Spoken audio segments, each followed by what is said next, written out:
Olá pessoal, bom dia, boa tarde, boa noite. Espero que vocês estejam bem. Hoje é o nosso segundo e último vídeo da disciplina Letramento e os Estudantes Surdos. Hoje a gente vai mencionar as questões referentes à unidade 2. Portanto, qual foi a estrutura da unidade 2? A unidade 2, portanto, está da seguinte forma. Primeiro, letramento matemático para os alunos surdos. Depois, alfabetização e letramento na perspectiva da pessoa surda, ensino de língua portuguesa como segunda língua para surdos e, por último, a gente fala sobre o atendimento educacional especializado para surdos. Então, pessoal, quando a gente vai discutir a questão do letramento matemático para alunos surdos, a gente vai perceber que discutir esse tema, letramento matemático, ainda é um desafio. E vocês vão perceber durante a leitura do material por que é um desafio. E além disso, a gente vai mencionar também que a alfabetização matemática, de maneira bem basilar, que eu estou dizendo, é toda a ação inicial de ler e escrever matemática. Vocês vão perceber isso ao ler o material. Além disso, a gente vai pensar assim, em relação à linguagem, matemática tem uma linguagem? Sim, a matemática apresenta uma linguagem, uma vez que ela possui 3 questões significativas. A primeira, a sintaxe, que é a concordância entre os termos. Depois a gente tem a semântica, que é o significado em si. E nós temos a pragmática, que é a formalidade, as regras e tratamento prático sem dogmas. Então a gente vai perceber que o ensino da matemática possui características que podem ser remetidas às questões visuais. E como vocês perceberam, os surdos, eles aprendem quando todo o processo de ensino-aprendizagem está permeado e direcionado por meio da língua brasileira de sinais e de recursos visuais. Então, os estudos têm mostrado que os alunos surdos apresentam maior sucesso na matemática em relação a certas outras disciplinas. Por quê? Porque quando está ensinando matemática, utiliza-se recursos visuais, jogos, livros, calculadora, computadores e outros. Uma outra característica que a gente pode mencionar da matemática é que o professor de matemática ele vai fazendo passo a passo no quadro, explicando para o aluno surdo de onde as informações, de onde os dados são advindos. Então, esse passo a passo facilita com que o surdo consiga realizar toda a atividade matemática. Já a gente vai mencionar, então, sobre a alfabetização e letramento na perspectiva da pessoa surda. Discutir letramento e alfabetização, vocês tiveram uma base também na primeira disciplina da professora Rosinei. Depois nós discutimos um pouquinho do letramento, então, de maneira geral, com autores como Soares, Kleiman, Lodge e entre outros. Primeira coisa que a gente vai pensar, quando a gente discute letramento e alfabetização de surdos, é que eles, independentemente de conhecerem o som das letras, eles vão penetrar no sentido das palavras e incorporá-las às suas experiências cotidianas. E que o letramento, então, para o surdo ou para a comunidade surda, é reconhecermos que a comunidade surda participa nas diferentes esferas de atividade humana, de práticas sociais da linguagem em 2 línguas. Quais são essas línguas? A língua brasileira de sinais e a língua portuguesa. E aí a gente vai pensar, mas tem uma forma melhor de se alfabetizar, de letrar os surdos? Uma forma específica a gente percebe que não há. Só que tem alguns passos que a gente precisa ter em mente. E o primeiro dele, para alfabetizar, letrar uma criança surda, é alfabetizá-lo em sua própria língua. Os estudos da linguística, os estudos da área educacional mostram que se o surdo chega à escola sem uma língua adquirida, ele não vai ter o quê? Desenvolvimento pleno, linguístico e cognitivo. Porque os estudos de Lacerda e vários outros estudos apontam que aprender 2 línguas simultaneamente é muito complexo e que demanda um esforço dantesco por parte tanto de quem ensina, por parte de quem aprende.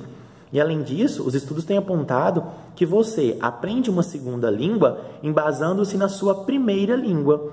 Então, quando o surdo chega à escola e não tem uma língua, ele não teve a aquisição de uma língua, o seu processo escolar, o seu processo de conhecimento, de estudo, ele vai atrasar. Então, é por isso é importante destacar que para alfabetizar o aluno em língua portuguesa, primeiro ele precisa ser alfabetizado, ele precisa ter domínio, ele precisa ter aquisição da sua primeira língua, que como vocês viram no decreto 5626, o que? A língua brasileira de sinais é a sua primeira língua. Além disso, vocês vão perceber que quando o surdo tem acesso à língua brasileira de sinais na condição de sua primeira língua, L1, desde cedo, ele vai desfrutar das possibilidades de adentrar no mundo da linguagem e com todas as suas nuances. Então, por isso que quando a gente fala de alfabetização e letramento de surdo, a gente vai pensar primeiro nos recursos visuais, depois a gente vai pensar que esses recursos visuais eles vão auxiliar na aquisição do letramento e da alfabetização, mas que, sobretudo, todo esse processo só vai ocorrer se ele estiver sendo alfabetizado na sua língua primeira, que é a língua brasileira de sinais. Então a gente vai pensar, como é que a gente poderia propor algumas atividades na sala de aula para facilitar a leitura, o letramento, enfim. A gente vai pensar que existem algumas práticas que o professor pode realizar na sala de aula. Muitas práticas delas a gente pode mencionar como roteiro de leitura, escolher qual vai ser o material, apresentar esse material primeiramente em língua brasileira de sinais. Depois, você pode fazer pesquisa linguística da Libras para discutir os sinais que são utilizados naquele contexto, naquele momento, para adequar linguisticamente. Vocês podem fazer leitura coletiva, surdo e ouvinte, surdo e surdo, surdo com o ouvinte e o professor. E a gente vai pensar assim, contar e recontar histórias também. Os estudos da Ana Lodge mencionam que quando o surdo tem interação linguística com seus pares, por meio da língua brasileira de sinais, e também com oficina de leitura, oficina de escrita, escrita e reescrita, eles desenvolvem melhor as questões relacionadas à língua portuguesa, bem como à língua brasileira de sinais. Então, de modo um pouco geral, que eu gostaria que vocês lessem o material, percebessem as questões que lá são apresentadas, quando a gente fala do ensino de língua portuguesa como segunda língua para os surdos, ficou bem nítido no material 1 e nas atividades que vocês fizeram, nos vídeos que vocês assistiram da professora Ronice Miller Quadros, que todo esse processo de aprender português demanda de um processo anterior, que é a aprendizagem da língua brasileira de sinais. Então, a gente vai mencionar que aprender português como uma segunda língua, ou uma língua adicional, vai ocorrer com base na sua L1. Portanto, o surdo vai aprender Libras, depois ele consegue aprender português embasando-se na sua L1. E a gente vai pensar que aprender português demanda um modo significativo. Que modo significativo é esse? A partir das experiências dele. O que eles acham interessante? O que é interessante para eles discutir naquele momento? Em língua brasileira de sinais, para depois discutir língua portuguesa. O que eles gostariam de escrever? O que é a curiosidade deles? Depois a gente vai pensar, então, nessas oficinas de língua portuguesa. Essas oficinas de língua portuguesa, geralmente, elas emergem de uma situação vivenciada pelos surdos, de uma situação que pode ser tanto do livro didático quanto do contexto escolar, para que ele se interesse. Depois disso, você já sabe, mas vou reforçar, primar sempre por atividades visuais. Dentre essas atividades visuais, como auxílio, vocês podem recorrer aos recursos tecnológicos. A tecnologia em si hoje, ela possibilita que vocês apresentem sinais em Libras, que vocês naveguem por textos ou por contos ou por outros gêneros textuais que já tem uma síntese em língua brasileira de sinais. Quando a gente fala já tem uma síntese em língua brasileira de sinais, não é só pensar na síntese em si, porque a gente tem que possibilitar para o aluno surdo o acervo do seu modo completo. Então, quando eu falo síntese, é que vocês já podem escolher os textos ou os contos, enfim, que tem uma tradução em língua brasileira de sinais. A Cinderela, por exemplo, já tem um conto da Cinderela surda. Vocês podem apresentar o conto da Cinderela surda e, a partir dele, instigar a produção de sinais, de compreensão e da escrita a partir dessa questão problematizadora. Teve algo que motivou ao processo da escrita. E a gente vai pensar, em suma, da necessidade da escrita. eles precisam escrever. Então, eles já têm aquisição da língua brasileira de sinais. Eles percebem que eles estão em uma sociedade grafocêntrica, que eles vão precisar da linguagem, da língua. E, em relação a isso, a linguagem que vai permear, vai possibilitar suas interações. Mas quando a gente fala especificamente do português, eles precisam ter contato com materiais diversificados, ricos, por exemplo, carta, bilhetes, de vários dos gêneros textuais, e apresentar sempre naquela perspectiva. Discute em língua brasileira de sinais. Depois, o que os colegas pensaram sobre aquele texto em língua brasileira de sinais? Nessa oficina de produção textual, de leitura coletiva, a partir do visual, depois o nome da imagem em língua brasileira de sinais, o sinal daquela imagem, que contexto aquela imagem foi apresentada. Então, pensar no ensino de língua portuguesa como segunda língua é possibilitar que o surdo e o professor reflitam sobre as potencialidades e as questões inerentes à escrita.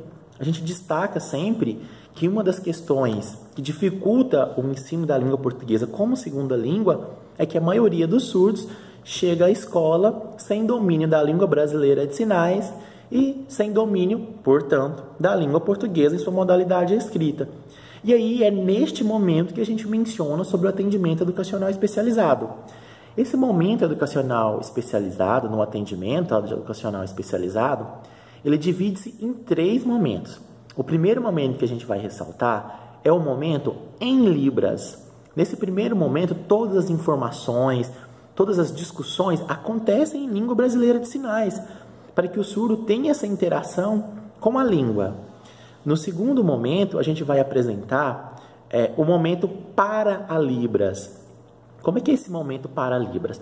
No primeiro momento em Libras, todas as discussões foram proferidas em língua brasileira de sinais. Portanto, pode ter sinais que o aluno surdo não conheça, que é normalmente, assim como nós lemos um texto e há palavras que desconhecemos, no discurso em língua brasileira de sinais, para o surdo também pode ter essas questões. Portanto, primeiro momento executado todo em Libras. No segundo momento, eu vou buscar aquelas palavras que os surdos desconhecem na língua brasileira de sinais, nos sinais, e vou explicar em um contexto para que ele aprenda aquelas palavras, para que ele conheça o sinal e o significado delas. Depois, nós temos o quê? O terceiro momento, que é um momento destinado ao ensino de língua portuguesa na modalidade escrita como segunda língua. E esse momento, ele vai ser advindo de quê? De reflexões feitas no primeiro momento, no segundo momento. Agora ele vai sistematizar essas informações, esse conhecimento que ele teve nos 2 momentos anteriores. E esse processo de trabalhar com o surdo no atendimento educacional especializado em salas de recursos multifuncionais, você vai ter possibilidade de trabalhar com a tecnologia, com recursos didáticos pedagógicos amplo, com um acervo muito positivo e propositivo para a aprendizagem do surdo.